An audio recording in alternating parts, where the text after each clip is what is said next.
All right, Brand. Tell me the first thing that comes to your mind after this word I'm gonna say. Icebreaker. Okay. The first one is Michael Jordan. Greatness. That's right, man. Why is he great? I think there's definitely a level of competitive spirit there that isn't around for a lot of other people, regardless of what does that mean in terms of being nice to people.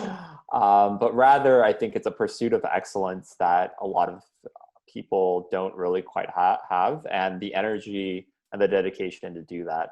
So, when I think one of the comments in The Last Dance is Jordan, like people could switch it off and on. Jordan was always on. So that pursuit of excellence was constantly there, and he was constantly thinking and working to find ways to be better. Yeah. He was so impressive. I love The Last Dance. Yeah. All right, how about Larry Fink? I think cerebral.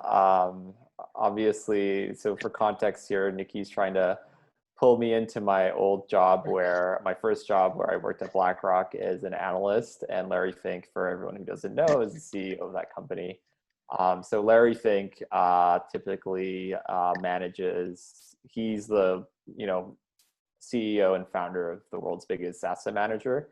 And what he does, and I think what he does really well, is communicate specific insights in analytics, which is what BlackRock's originally known for. Was they built a fixed income business that was driven by risk management analytics. And he's able to translate that into sales, not necessarily performance on an active investing side, but they've definitely figured out how to use their analytics and scale to make very smart acquisitions, such as iShares and stuff. So I think when I think about Larry Fink, I think he's a great salesman, very good manager, and generally speaking, has the media wrapped around him, and a very good awareness of what's going on in the world, just given the amount of insights you get from managing more assets than any other institution in the world. Yeah, well, I definitely look up to him. Have you ever seen him in person?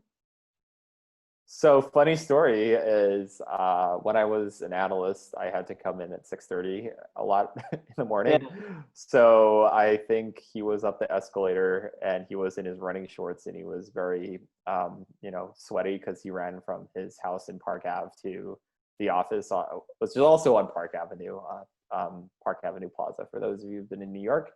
So that was one time, and I think the other time is we usually have a Friday team meeting, and we didn't know that he was in the room, so we opened it up. Then I think he was talking to Tim Geithner at the time, so that was a little awkward. But other than that, yeah, and maybe once or twice in the elevator. But I've never personally said anything to him.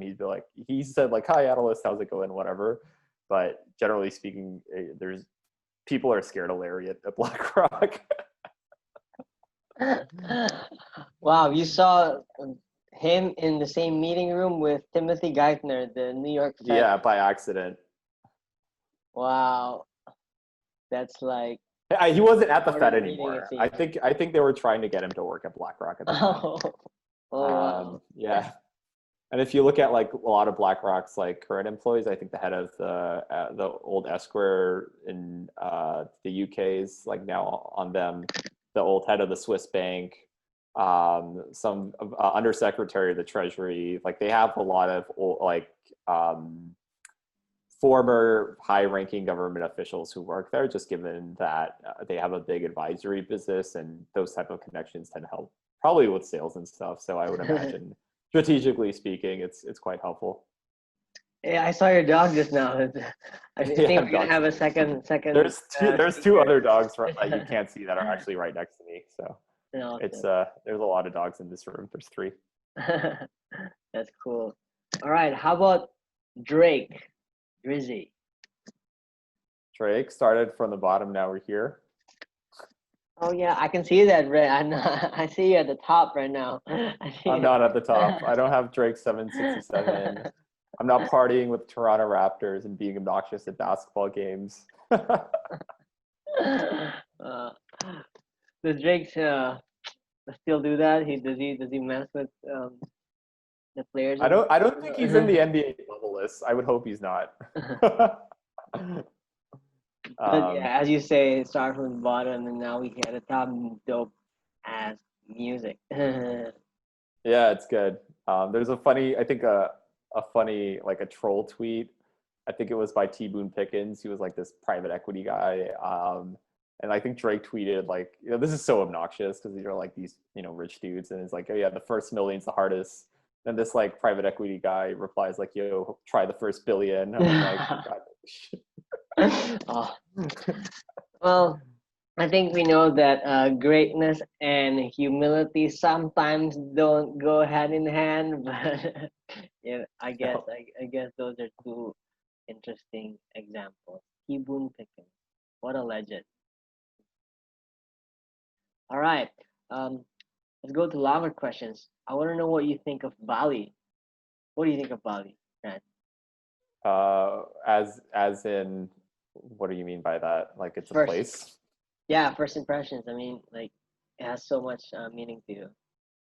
Yeah, I mean, my dad is from here, so he taught like, and we used to go here. Like, so for context, Nicky and I grew up together. We went to the same high school, starting from school from third grade.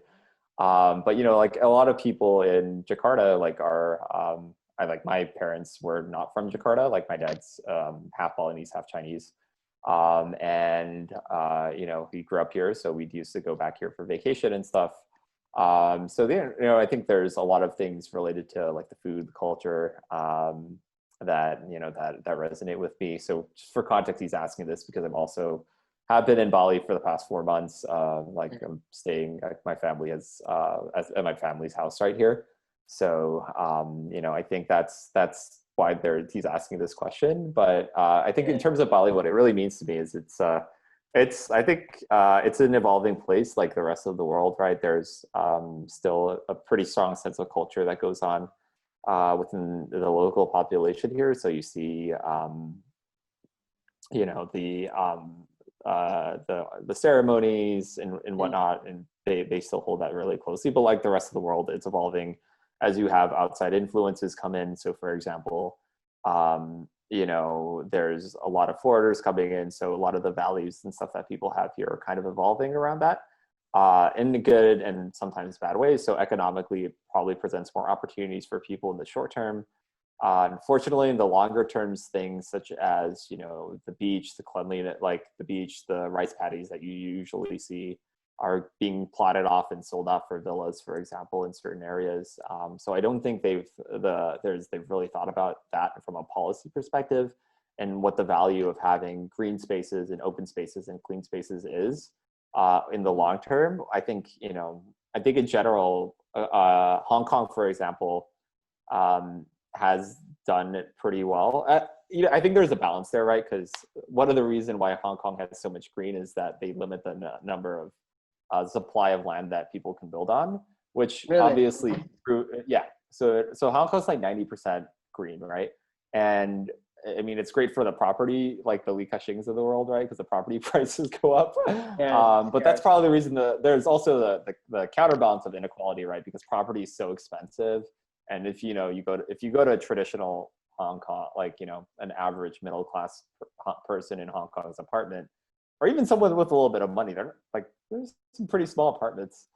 So there's a trade-off there, right? I think Bali, there's enough room, especially with tourism. There should be certain areas that are developed, and there's certain areas and traditions that are preserved. And by doing that, I mean, sure, you lose out on the easy money, but there's land, for example, price elasticity of land becomes more inelastic. So the property values that are available are more expensive. You can use it through a system of taxation. Sorry about the dogs. You can use a system of taxation where you can redistribute sales in terms of property sales to the local community to redevelop things in an eco-friendly and sustainable way. So there's a lot of feelings about Bali. There's some mixed feelings. Personal feelings. It's but I think like anywhere, it's you do have especially in a lot of places in Asia where capitalism, Western values and whatnot come into play with traditions, and I think they're in nature, and ultimately as all of us everywhere need to figure out is how do we manage and balance out these two for the longer term. Yeah, yeah, yeah, for sure. I think we gotta like be aware of what economic development is doing to like our society, and it's the pressures of that kind of development can really like stop certain things, and I think one should be like aware of that. And like what I like about Bali is the green, the nature, For now. and like the waves, and I like you said, let's hope that that stays like that for as long as possible. Yeah, I love Bali as well. Okay, that was a nice tangent about Bali and its effect, and I mean, and its where it's going. I want to know if you're stuck in a desert island, what would you bring? How many things? This one. Is it because like a laptop with an internet connection, like, or a phone, is that fine? Like, or is there no internet? Could be anything. Like, why would you bring what you want to bring? I think like any kind of communication form would probably be the most important. One is because if you're stuck in a lonely island and remote island, having access to ideas and resources in other people are probably extremely important towards your mental health. But if that isn't an option, I'd probably bring like a journal to at least be able to write down ideas, stay sane, iterate on things that for survival. That's probably what I'd do. Yeah, just to be clear, I won't survive in a desert island. No, I don't think most people do. I don't know what I'll bring. Like, but um, for me, I think bringing a Kindle would be awesome. Don't know how long it'll last, but like having books. Yeah. Would be great. Okay. What Friends character are you, and why? I don't watch that much Friends, so I don't really know how to answer this. Okay. Um, Well, let's Probably there's Ross, there's Chandler, and I forgot the other guy. Ross, Joey. Joey, Joey Satriani, not Joey Satriani. Yeah, Ross, Chandler, and Um, Joey. Well, I could be a Rachel too. Rachel's is Ross's girlfriend, right? Yeah. I actually don't know anymore. I haven't watched the show in so long. Yeah. Yeah. Oh, that's cool. I think that would be a good icebreaker for a lot of people who watch Friends. Mm, I know I used to, but it's been like so like I can't remember the subtleties, to be honest. yeah. All right. Okay. If a drink can describe you, what would that be? Oh boy, I think probably say like a mojito. It's sweet, it's sour, it's fun. I like being outdoors. You usually have a mojito on the beach. Some beautiful views, and that's generally what I think is would describe me. It's like it's different. There's a lot of contrast there, and you relate it with something that's fun and energetic. I would hope that would be describe me, but that would be my dream. Yeah, yeah, for sure. Cool. That was a great icebreaker. That All right. So Sweet. let's go back to your childhood. Tell us, where did you grow up? Sorry.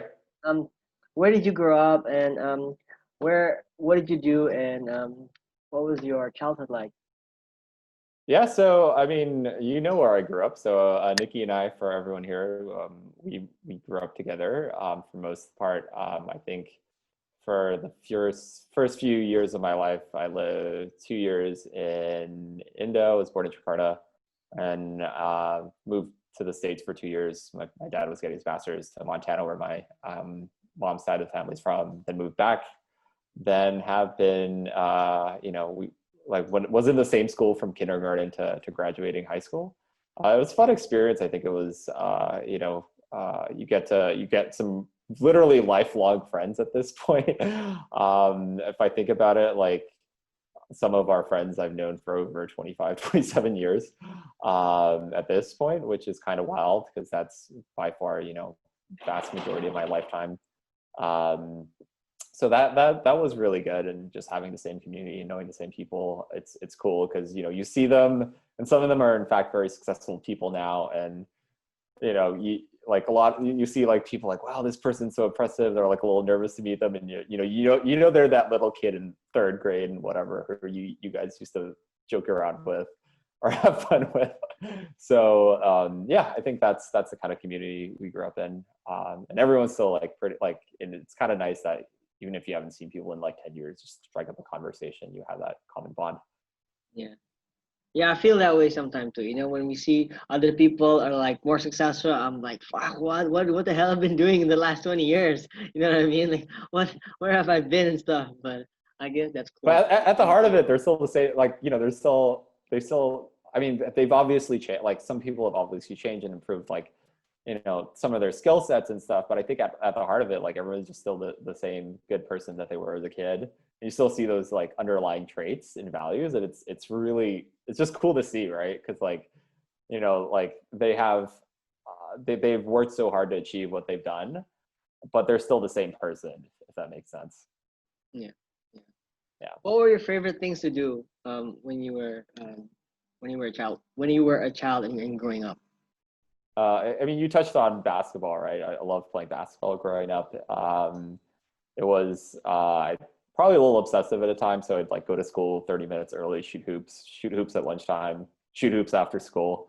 I think I remember one of my birthday gifts was getting the first like pair of LeBron shoes, the LeBron jersey when he was a rookie in Cleveland, the Air Zoom generations, if you guys, for those in the know. So I had the first pair of shoes that came out from him, and that was really awesome.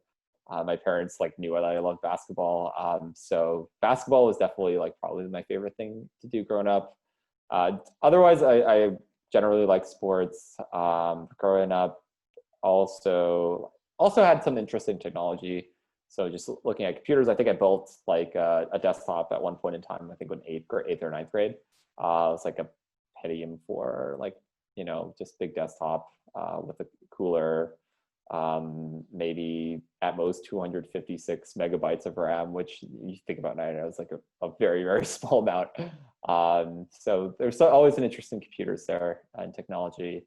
And my parents also subscribed to Newsweek growing up and National Geographic. So I used to really like reading nonfiction growing up as well. So it's a combination of kind of being a semi-jock and a nerd at the same time. Wow. And you have an older sister. Was she also like gifted and like you are? I wouldn't say gifted, right? I think our parents really forced the idea of being well balanced and working hard to achieve what you need to do. So I don't think there's any. I think there are certain people who are gifted.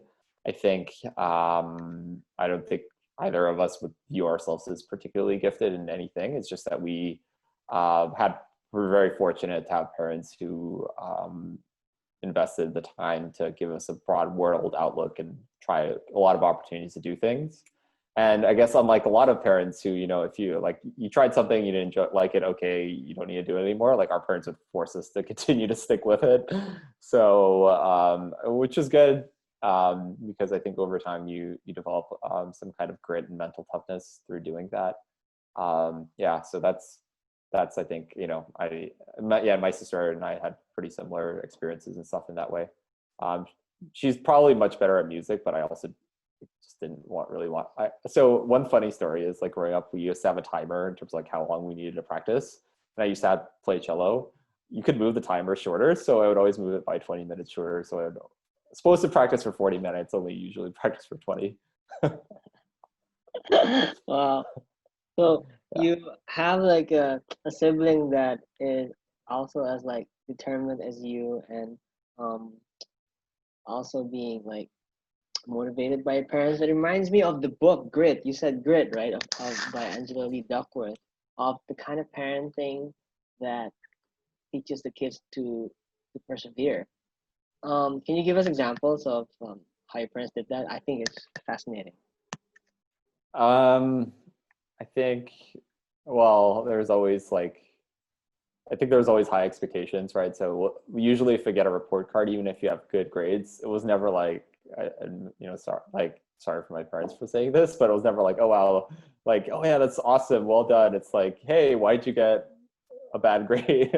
They look at your one grad grade and like, what do you need to do to get better at this? And just like, come on. I worked so hard for everything else. So I think there's always like an expectation that you can do better, which is, I think, good and bad at times. So and just having a sibling, right? You also have a brother. There's definitely competitive spirits between the two of you, as with any siblings, right? I don't know. I know very few siblings who have no competition amongst each other. So I think that also helps with grit or whatnot. But I think, and for me at least, I always like, if I really enjoyed something as a kid, I would just, I don't know, maybe this is just my personality too, is that once I get caught up into something, I can spend hours and hours doing it and just like kind of lose track of time. So, as like my parents would tell, like, and this is examples that they gave me, because I don't really remember things when I was 3, but, I wouldn't like want to leave the house if I was playing with a Lego set. They could just set me aside and give me like a Lego set or like a set of like boxes or something to build, and I could spend hours and hours doing that. So I think that's something that like I enjoyed, is just being really stimulated and involved and focused on a couple of things at a time. I don't know, like, if that's innate, I don't know if that was trained, but it's just kind of something that's I've managed to keep up pretty well. Yeah, for sure. That's really cool, man. And how you studied? I forgot what you studied in Carnegie Mellon. What did you study? I studied economics. Economics. Yeah. Why economics, man? You high performer in high school in sports and got into a great school. And how do you find about? Well, I couldn't be a basketball player, so that's. I honestly, if I had the height and the athleticism to be a basketball player, then sure. Not saying that, To be fair, the U.S. has like the average, like, I don't know, the physical, like, I didn't know you were considering seriously, but like, No, I never did. I think the moment I stopped growing, I was like, this is never happening.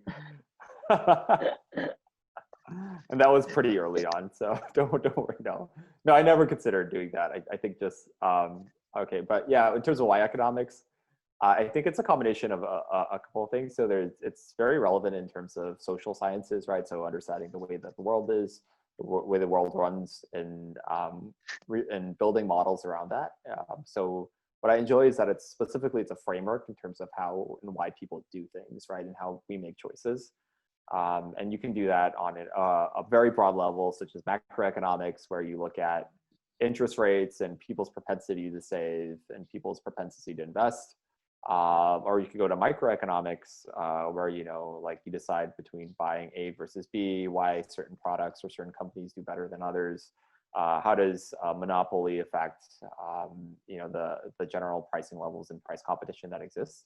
Then there's, I think, more recently, behavioral economics. I think is really where things are beginning to go, is where you do randomized controlled studies where you give people a set of conditions and you see how they would behave. So, for example, if we were to, if this is if you were to watch, like, one hypothetical example could be, and one thing that's really quite interesting, and this might not necessarily be economics, but they did a test, I think, I can't remember who exactly did this, but in one case they assigned someone as a leader, and they looked at their and they were able to choose how they would compensate themselves, and the person that they assigned as a leader would compensate himself a lot higher than the rest of the group because he was implied that you were special and you had these special privileges. Whereas in another case, there was no one assigned as a leader, then the distribution of wealth that was shared amongst the compensation pool was a lot more equitable. I think if you go to Michael Lewis's, he's one of my favorite authors, graduation speech at Princeton, he gave a commencement speech there, I think for their undergraduates. He mentions this particular example. So, in a lot of ways, right? And there's another example, maybe this was from Grit. I can't remember which book this was, but there was like this, they gave these kids a set of straws and sticks and who could build the highest tower. And they compared that with Harvard MBAs who did the same exercise, and the kids could build a much better structure even though they're 5 years old. Because what was happening was that the Harvard MBAs, they were trying to rank themselves and figure their position in society. So they were so invested in themselves versus the outcome of the team that the results were a lot poorer. So 5-year-olds, you can learn a lot from 5-year-olds, and I think what happens and what's interesting about economics here, right, is that once you discover incentive structures and behavior and why people do things, in particular with behavioral economics, I think there's a lot we can develop in terms of nudges and social changes that we might not have previously been aware of. And you can do this through running tests, right? So you can have, for example, you have one village in Java and another village in Java that's like maybe like 100 kilometers away, very similar sizes, income distribution and whatnot. You give one of them specific incentives, you give another one no incentives, and you see how they perform over time. Yeah. I like economics because one of my professors told me that it's a balance between resources. In particular, what she said was you're trying to optimize resources to maximize output or something. Yeah. That's product. Yeah, it's a trade-off. Everything's a trade-off, right? And you're trying to maximize productivity. Solo growth model. Yeah. Capital labor plus factor productivity growth. Exactly, and it sounds fun. But other than studies, I know you told me that you had fun in college. You joined a fraternity, right? For those who don't know, what is a fraternity? And it's a social organization. Uh-huh. Mainly to hang out with friends and Right. to party effectively. But not every school in the States have. Most schools in the States have fraternities, though, I think. Okay. Or certain schools have for example, I think certain schools have like dining clubs or finals clubs, right? If you go to like Harvard or whatever that is. So it's a similar concept of where you find like-minded people and you do things. Do things. Okay. That sounds very generic, Brandon. So one example, right? And this is a good PC version example, is we had this thing called Spring Carnival where you would build these giant plywood structures, and they'd be like fun shows, right? So one thing we did was we built a giant Titanic structure. There was a game inside, and it was just fun for to see and to build. I was just read a book by David Kelly and his brother. I can't remember his brother's name, but David Kelly, for example, is the founder of IDEO and the Stanford Design School, the D School at Stanford. Very prominent person in design-based thinking. But he mentioned that he learned the value of teamwork from building these plywood structures, right, with his fraternity at Carnegie Mellon. So we did spend a lot of time doing this. I probably skipped 2 to 3 weeks of class, but it was just fun. And I think you have people who are from engineering and architects and business and worker bees and whatnot, and we all find ways to and design, and everyone finds creative ways together to build some of these plywood structures. So those are some of the things that you do when you're in a fraternity in Carnegie Mellon. No, of course. I mean, one other aspect of fraternity is the minimum aspect. There's a barrier to entry, right? Like certain grades, you need to. No, usually the barrier to entry, and for most fraternities, ours didn't do, is pledging. So pledging is a process where you have to prove your worth. I think it's kind of a stupid thing, right? Because a lot of that involves hazing and bullying. That's really quite detrimental towards people's self-worth. And, you know, if you look at a lot of stories and stuff, like a lot of kids have actually died from bad kind of hazing and pledging processes. So that's a very like traditional thing like you'd see in like Van Wilder or Animal House. We didn't really do that. And honestly, I probably wouldn't sign up just because I think it's really quite degrading towards, the way that they treat people and stuff. So would you say you hang out more with your fraternity friends, or it's the same? As in like in college? In college, like socialize. Yeah, for sure. Yeah, absolutely, right. It's like, you know, you have your like crew and stuff. Yeah, obviously I had friends outside. Like I played club volleyball and was involved in a couple other things. But yeah, I think like socialize, it made sense, right? Because like you join, then, you know, you have people you meet and you're like, yo, let's join this organization. And, you know, it's kind of like the thing where you tend to hang out with people and they bring in their own friends and whatnot. And for us, it was a lot of us played volleyball or stuff. So yeah, I think it was just generally speaking a good atmosphere to meet a lot of friends, and I'm still in touch with a lot of them today. So yeah, it's nice having that network of friends, and you build connections over time. Yeah, I thought it was. I know fraternities nowadays get a lot of bad raps, especially with a lot of what's going on, and deservedly so. But there's also a lot of value there in building a community and a circle of trusted friends that you have for a very long time. Yeah. Yeah. And what's your fraternity? Sigma Phi Epsilon. Great. And they have the same fraternities also in other schools? I mean, yeah, I think nationally we're like the second biggest like Greek organization, the second or third. So it's a pretty common one. Yeah, but it's different chapters, right? So, and I think the culture of each differs vastly by school. So, you know, yeah. Can internationals join? International students join? Yeah, I was. My Right. best friend who in the fraternity was Greek, English. So, you know, yeah, it doesn't really matter. Okay. Yeah. Great. All right, Ben. Let's skip over a few things to go to Wall Street. Right. You work for BlackRock, right? And was it difficult to get a job at BlackRock? Tell us about that. It was definitely difficult, especially at the time. I think I got my internship offer in April 2010, which was very shortly after the 2008 financial crisis. So Wall Street hiring had probably gone into half for new analysts and people entering the financial services industry.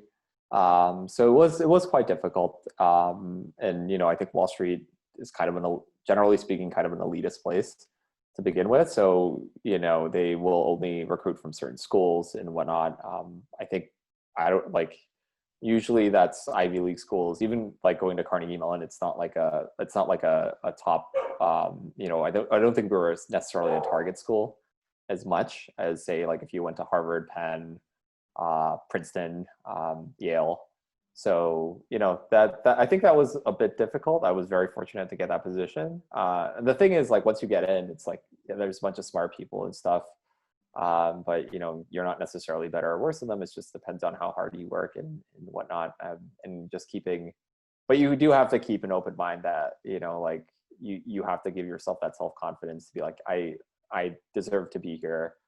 You know, it's not just like I'm, you know, it's like I got lucky or whatever. Like you've made it past the door, and then you can do the best you can do.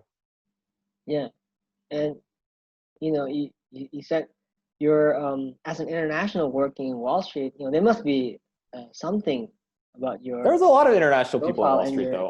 Honestly, experience. like it's like I don't like. Well, if you think about like in the U.S., right, the international like in terms of STEM, like science, technology, engineering, math, right? Like a lot of those students who study STEM degrees are, you know, international students, whether that's predominantly from China and India. So even just looking at like the team I worked on specifically, and just like the general analyst class that I came in with, there's a lot of people from China, India, and whatnot. A lot of, interestingly, a lot on Wall Street, or you'll notice a lot of the programmers or quants are from Eastern European countries too.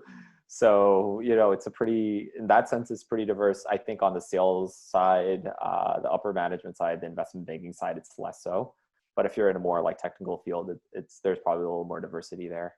At least from an international perspective. I'm not speaking for things like people of color and whatnot. I think that's a whole different separate issue. But from Wall Street, hiring international people, at least if you're, you know, of East Asian or South Asian descent, not so much Southeast Asian. There weren't very many of us, but you know, if you're like Chinese or Indian, usually, or Korean or whatever, it's usually pretty quite common.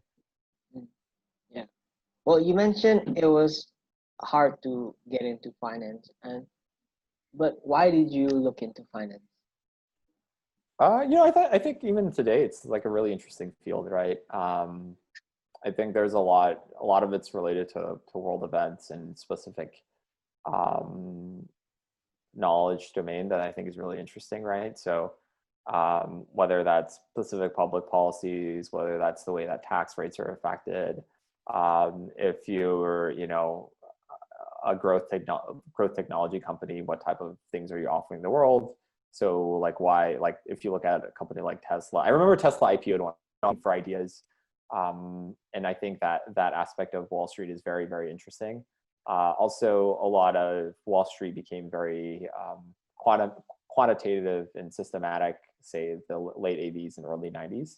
And it continues to do today, right? So like they brought about a lot of physics, scientific methods into you know, the way that they try to analyze markets and stocks. So, you know, that you'll see that you know, I think that's the baseline in terms of like analytics and quantitative sides on Wall Street. It's also grown a lot. So there's a lot of data and a lot of interesting data to analyze.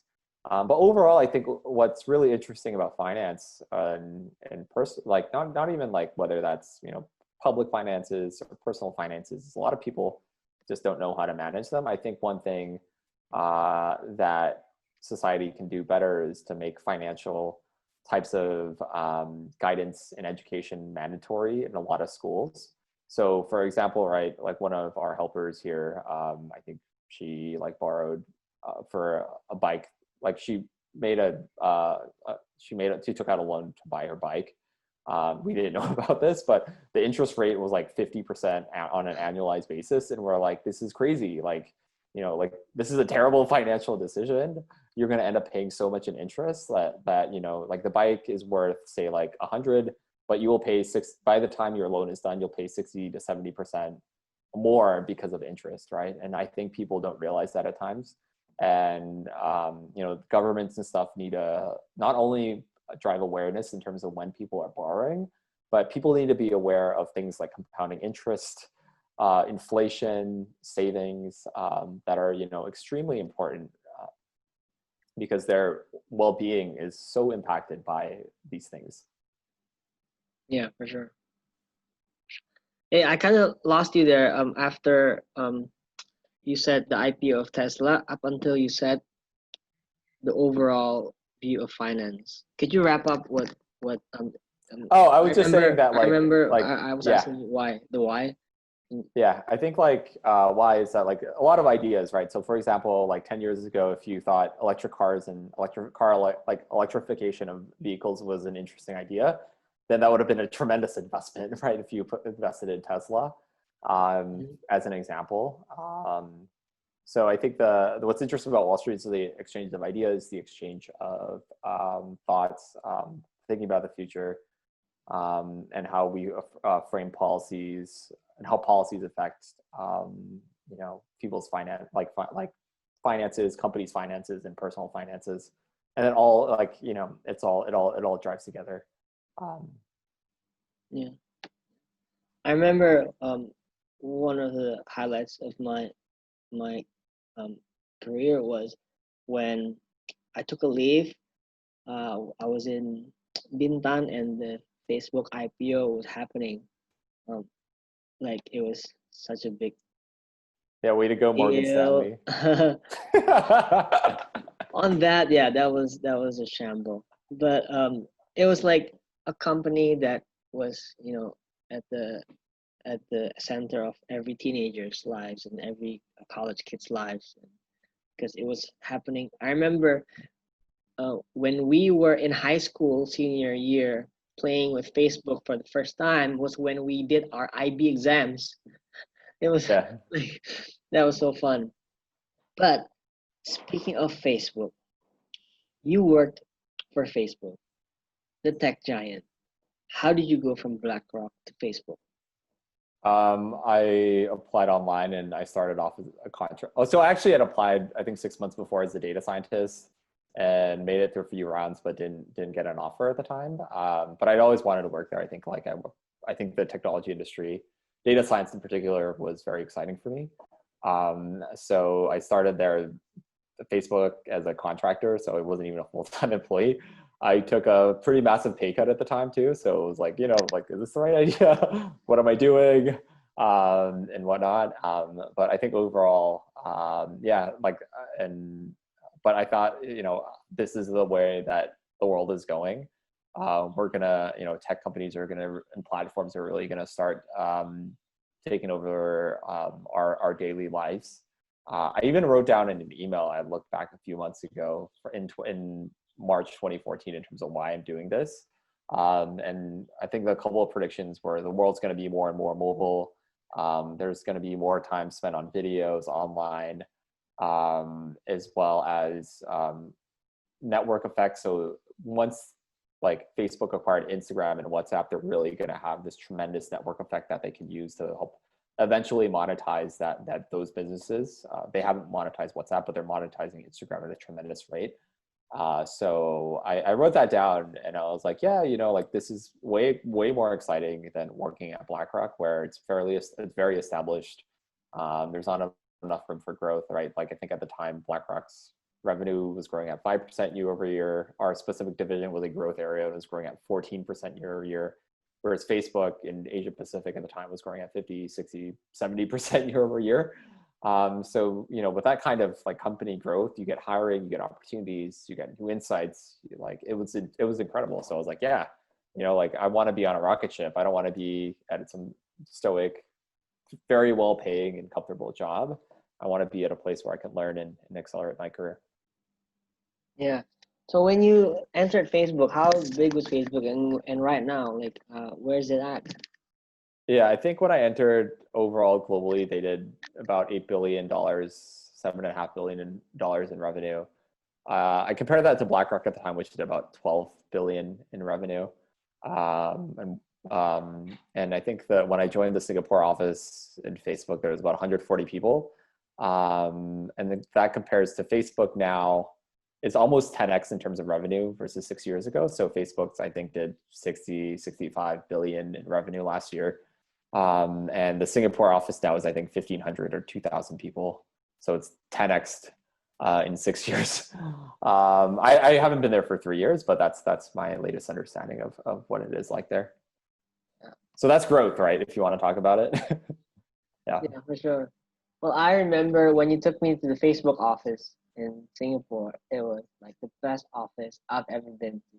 The views, the cafes, the tables, the chairs. I remember the standing up chairs. First time I see those things. And yeah. you were convincing me that, oh, this is super productive. This is helpful. Was that helpful, Brad? The standing desk? Standing desk? Yeah, I bought one at home. Oh, really? Jakarta, Right now? Jakarta. Yeah. I have one in Jakarta. It's in Jakarta, unfortunately. I wish I could ship it here. It's so nice. It's a worthwhile investment. Okay. Yeah. Cool. That's awesome. All right, Ben. After Facebook, you moved to another division in Facebook, which was taking over the world. Instagram. And Yeah. how did that go, man? How did that go? How did you find that job? And I hated that why'd you job. move? Honestly, I thought it was like an interesting time to like switch over career-wise in terms of like I wanted to learn new things, wanted to see what it's like in Silicon Valley and stuff. Then I got there and I absolutely hated it. Yeah. So I think why I moved is I thought, just looking at the trends, like Instagram was definitely the way to go. Especially because I think within a month, like 2 weeks of going there, they launched Instagram stories, and that thing like everyone was so worried about Snapchat, then they launched this product stories, and bam, every single metric moved upwards. It was incredible. So they managed to do like effectively like an internal turnaround and like killed off a competitor, or a lot of the momentum that Snapchat had. Wow, wait, that's so exciting. So you were there when they launched Instagram Story, and it basically launched the Well, I was company. like a week into there, and so I already had tested out some of the like the beta ones. So I didn't really. I think there's one other person of stories I could see. So it was just like one like circle, and everything else was blank, and you could post yourself. But I didn't like really know that many people on Instagram at the time. So I was like, hey, yeah, nice story response. So I think they launched it at I remember there was like so every Friday there was a meeting with the Q&A with Kevin Systrom and Mike Krieger, who are the founders. So anyone in that building or who was working on those type of projects could show up. And they had literally, like, I think my first meeting is they had just launched it. So they were talking about like how we're seeing this like the engagement is off the roofs, blah, blah, blah. We have X number of daily active, like millions of daily active users already. We've never seen growth like this. And yeah, it was a tremendous, like, I think the adoption of that product was like absolutely incredible. And if you look at Instagram today, like I think that was a big turning point in that product and that company. I see. Well, what suggestion would you give to people who probably were in your shoes, who are surprised at their job?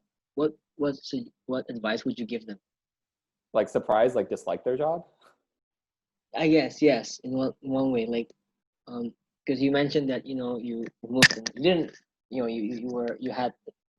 Uh, did you have an expectation, and how did you deal with it? Yeah, my expectation was I thought like I would be a lot more involved in projects and stuff. I think the team I was on specifically was quite limiting, um, like management wise and stuff. There is just like a very dry and not very like going back to the not grit, but said by I can't remember who this by, but that's like it wasn't a very like growth mindset type of org within Facebook. It was very much like, you have to do it this way, like we're gonna like, you can have really interesting ideas, you come up with interesting analysis, but if your fonts, like, it's like effectively everyone on that team used to come from Morgan Stanley. So they had a very banker mentality in terms of how things had to be. So it's like you had to be in the office from 9 to 7 every day. You needed specific formats and fonts. Whereas other, like, I'd come from another team on Facebook where it's like, like the presentation and stuff doesn't matter as long as the ideas and the numbers matter more. So I really just wasn't a good fit for me now that looking back at it. I think what's interesting is that, like, my VP at the time, or like my boss's boss, was like, yeah, I don't think he's gonna like it. And I was like, yeah, I should have listened to you. So I think in terms of advice, one thing I would do is ask around and try to get honest feedback from people on those teams. Because when you're interviewing and stuff, of course they're going to tell you that they like it, it's part of their job, etc. But try to get another source and get like a real human conversation. Another thing is if you really don't like a job, like, start looking for other options. You always have that that ability to leave and to not do it. I know, like, again, this is a very privileged view, right? Of you have the option to quit, and I know some people might have bills and stuff that they might not be able to. So, but you should at least look for something else or try to make changes as fast as possible. And ultimately, I think it's a gut feeling. Like, if you're hesitant about it, if you know that things aren't working out, like, it's just, I guess, a job. You spend so much time on your job, right? It's kind of like a relationship. If you're not feeling it, you can try for a bit, but if you deep down it's not for you, then try to do whatever you can to make it better and leave. Yeah, interesting.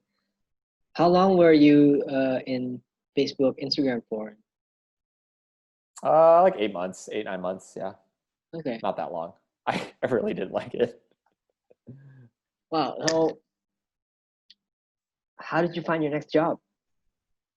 Yeah, so I think so currently I work for this company called Wish. We're a e-commerce platform um, that's based out of San Francisco, and I help out with some projects related to Southeast Asia. So I found out the job. Wish was a very prominent Facebook advertiser. There's certain Facebook groups you can find about Wish that have some interesting content on there. But in general, I think, we saw like, I was looking at the advertiser and like, they were spending massive amounts of money, and like they were spending way more in excess of what they've ever raised. So I was like, they probably have a decent business model here. And I figured I did some simple math. I looked at all their Facebook spend over time, compared it to how much money they'd raised. I'm like, okay, they have a business model here, right? They've spent more on ads than they raised at the time. So like there is some money coming in. It looks like they're able to do it.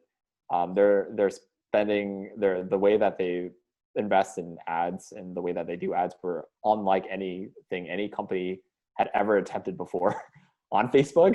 So I was like, yeah, there's probably some things that, like I think they get it in terms of like user acquisition, retargeting, and digital marketing. So I was like extremely impressed by that. I know a lot of people at the time were quite skeptical because they're like, oh yeah, these guys are just like another hot VC like company that just spends money to acquire without any kind of unit economics. But upon realizing like joining, I was like, that's definitely not the case. Like we're very like rigorous about our acquisition process.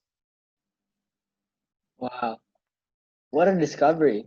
I mean, I'm overgeneralizing this, and feel free to jump in. So you were working in Facebook, Instagram, and you found out about. Well, no, You were in this everyone, if you work on Wish? ads, if you work on ads at Facebook or like anything related to like the ads ecosystem, like everyone knows what Wish is, just because of the size and scale of our operations in terms of how we run ads. So it's a known, like I know Wish isn't necessarily like a household name in a lot of places. But I think if you're on the ad side of business of the Facebook business, like if you hear about Context Logic, which is our like holding company, like you generally like it's pretty, like it's pretty well known that we're a relatively sizable player in the Facebook ads industry. Cool. Wow. All right. So um when did you enter Wish? When did you start at Wish? May 31st, 2017. 2017. Yeah. A lot has happened in 3 years, and Wish has grown exponentially, raised money, right? But as yourself professionally, you've also like been promoted and stuff. Can you tell us like your personal experience, your career at Wish? What has it been like? Yeah, it's been interesting. So I originally started off on like the data team as like a data scientist focused on our logistics side of the business. So for context here, we at the, like we ship about 2 to 3 million orders a day globally. Maybe 2 to 4. I think that's what we publicly what we publicly announced. So there's that range of shipments. And we really didn't have good ways of tracking in terms of our volume, in terms of what carriers we're using. So my initial job was to help just build systems to help and pipelines to help understand what's going on. Hello. Sorry. Hey, Ben. Yeah, I'm back. Yeah, cool. What was the last thing you heard? You were building out the logistics platform. Right. Yeah. So no, I wasn't building out. I was building out the data side of the logistics platform. So really understanding. We had 2 million orders a day, shipping 2 million packages a day. But we didn't really have a good sense of how the performance of that was and what we needed to do. So my job was to help rationalize that. Wow, cool. Wish is huge in the US, and you've been traveling a lot. You know, you were telling me you were Which in. our biggest market's actually in Western Europe. Oh So wow, and yeah. you were you're. I remember you were going to these places and expanding. Okay, can you tell us a bit more about that and your personal experience as well? Sure. So actually, what's super interesting about this business is that we don't actually need people on the ground to do what we do effectively to be successful in a market. So for people for more context, I think what Wish does is our value proposition is we offer low price items, low price um, unbranded goods, typically unbranded, right? To value conscious customers. So if you look at the average Wish income distribution, it's actually quite a lot lower than say like the Walmart or Amazon. Actually, no, not Walmart, Amazon, or even we tend to attract a more value conscious consumer. So what we could do here with Facebook ads and stuff is, we can find customers around the world because Facebook has users in 200 plus countries. If as long as we know there's logistics between our key supply chains in China and these specific countries, then we can ship them. And the third part of that is making sure that there's the right kind of payments available. So whether that's in Indonesia, that would be like online banking, or potentially even e-wallets, because a lot of countries don't have credit card penetration, right? So the credit card penetration in Indonesia and Southeast Asia, outside excluding Singapore, is generally under 5% for most countries. So we need to find ways that we can be financially inclusive when we are considering expanding to countries. And this isn't just for emerging markets. There's also developed markets, for example, where you notice that if you turn on online banking as an option, for example, we get a lot more customers. So there's a lot of interesting insights there in terms of understanding and internationalization being financially inclusive. Also language translation too. Yeah. So, but we don't necessarily need to be in the country to do any of this. So it's quite amazing in terms of how we've managed to scale up this company to other countries and stuff without actually having a physical presence, but B, is being able to maintain a very small and highly productive workforce. Cool. Well, I have two last questions about Wish. First is the trade war. How is Wish positioning itself in terms of trade war with China? And second, what has Wish been doing to support the Black Lives Matter movement in US?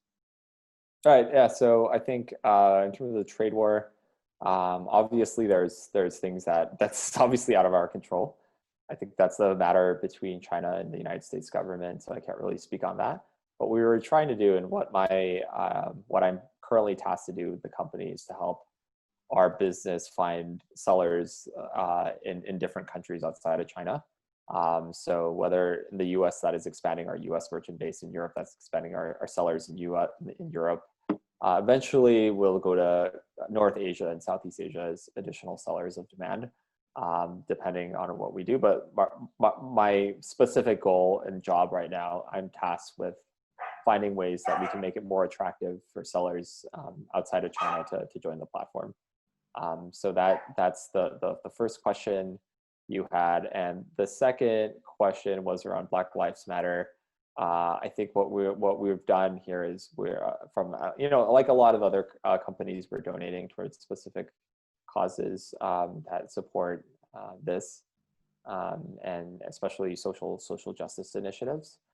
So we have a company match, we're donating, and I think our CEO is also matching these initiatives. So yeah, so it's good. Our Peter, our CEO, is matching everyone's donations in the company. Wow, that's amazing. Yeah, it's cool to see Wish very active in that. It's an interesting time in the US.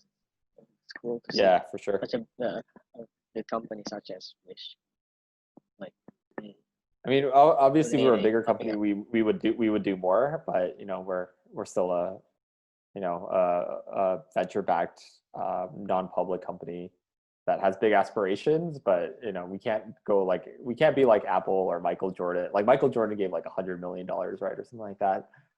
We clearly don't have that kind of margins and profitability to support that. But eventually that would be something that we would hope to be able to do. But you don't need to, right? Because the people in the company are donating themselves, like you and the Sure. CEO, and they're but I mean, I don't think collectively we'll donate 100. We're not going to donate Michael Jordan levels of money, right? Well, Because we don't have those kind of resources. Like I love Michael Jordan, but this is he has he been really active in like watching The Last Dance, and it's no, but did you know that recently he gave like $100 million, right? Yeah, sure.